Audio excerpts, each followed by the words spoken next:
Napakabait at napakasimpleng Secretary of Justice. Secretary Italiano Maguire.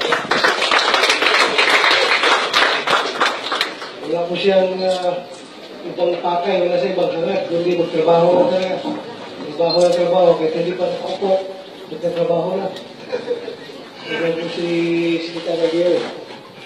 Sa ating outgoing Bucor Director General o Chief, ano tawag yan?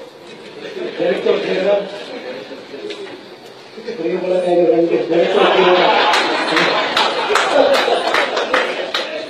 Basta isang si General Cruz po, for your information, si General Cruz po ay hanggang hindi nag-retire, hindi ko talaga natatalo ito sa shooting. Yung medyo nag-retire na siya, kumalma na yung practice niya, natatalo ko na siya. Pero minsan, natatalo pa rin ako. Ganyan po siya kagaling. Si incoming Director General of Bucor, my idol, General Balutan. Siya po yung aking trainer sa boxing sa academy. Siya po nagturo sa akin paano boxing. Napakagaling po siya mag-boxing. Sa ating Director ng Special Action Force, General Lusan, sir. Sa ating mga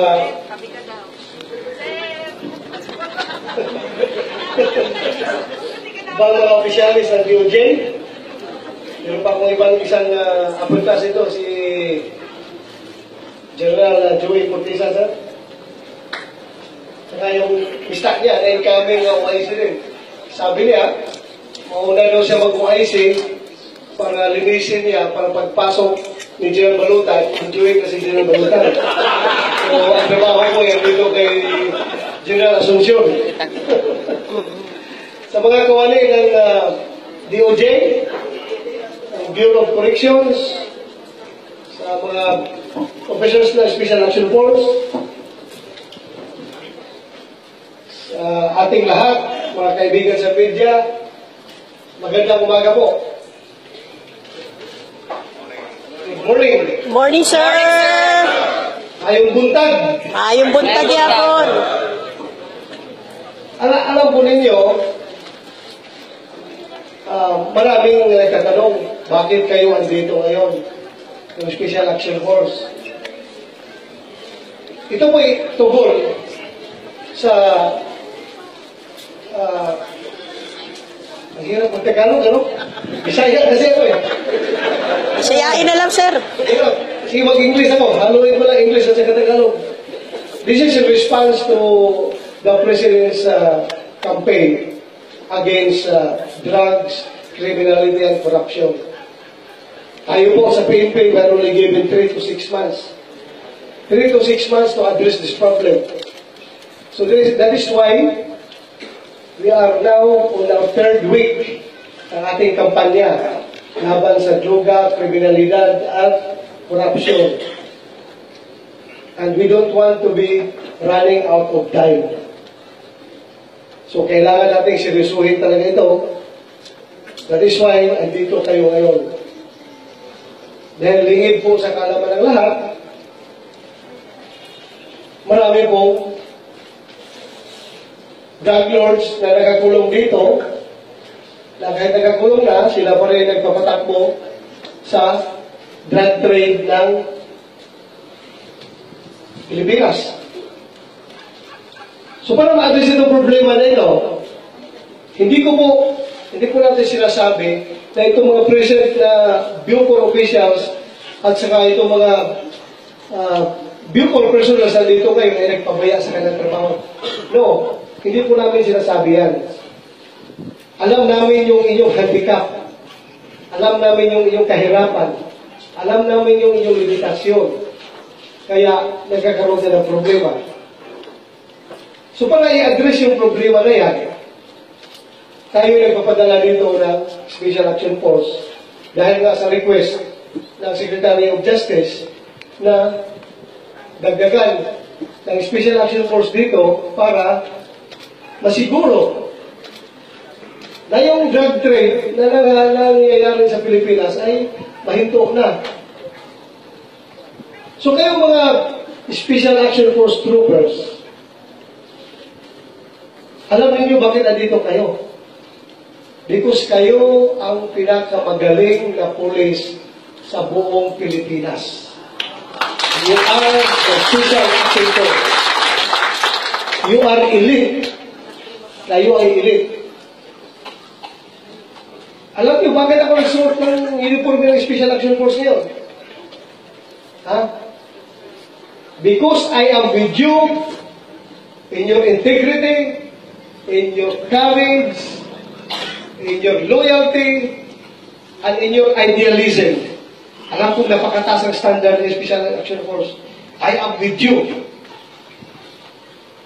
At suot ko ito uniforme ninyo, uniforme natin, because I know that you are with me in this fight against drugs, criminality, and corruption. So, please, do not let me down. Do not let the President down.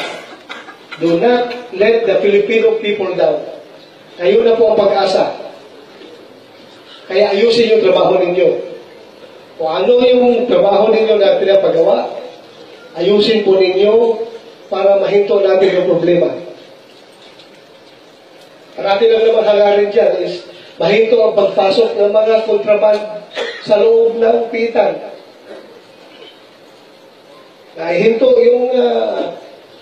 yung komunikasyon nila to the outside world, kung saan namamayag pagyo ka lang pag-order ng droga dito sa ibang bansa at pag-distribute ng droga dito sa loob ng Pilipinas. Yan ang ating objective, ihinto. Para naman dyan sa mga nakakulong dyan sa looban, ito pong mga dala namin, Special Action Force, sila po ay mga pulis, hindi sila mga berdugo. Huwag po yung isipin na sila pinapapunta dito para kayo pagpapatayin yung mga tao dyan sa loob. Sila po ay andito para gampanan yung trabaho kung saan kayo nagkukulat nitong ating mga present na mga gwardya. Hindi po sila magkukulat. They are the most incorruptible policemen in the whole Philippines. They are the most well-trained police personnel in the Philippines. Kaya ganun na lang ang tiwala namin sa kanila na sana sila ma-address yung problema natin dito. So sa mga nakakulong dyan, itong Special Action Force, ang training po nila ay hindi puro patay lang, patay ng patay. Sila po ay well-trained pagdating sa human rights. Alam po nila yung karapatang pantao na bawat isang Pilipino. Alam nila yan, kaya huwag kayo mag-alala.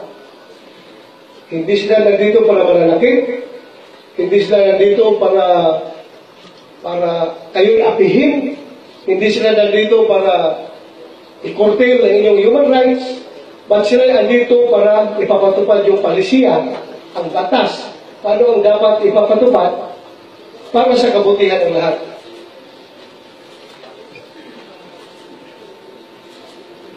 Sa troopers, those who are with me, taas yung kalang kamay.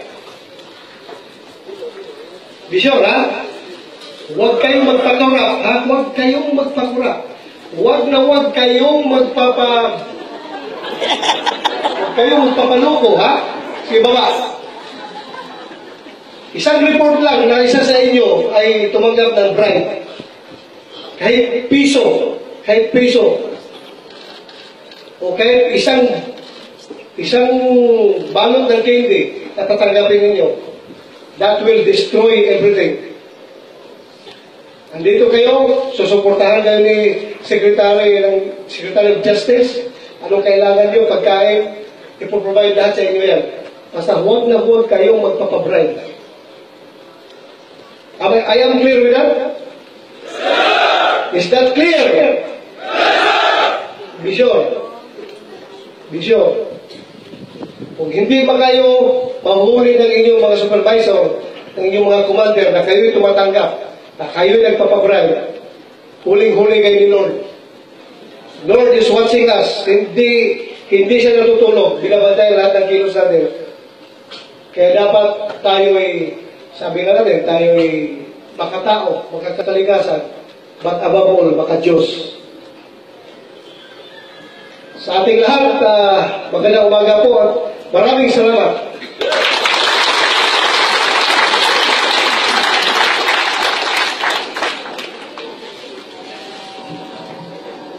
Thank you, sir.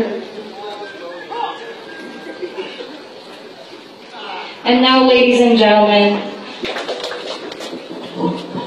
Thank you, Madam Master Serena.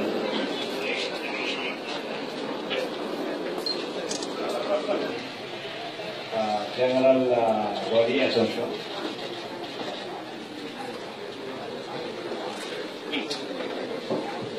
Chief Superintendent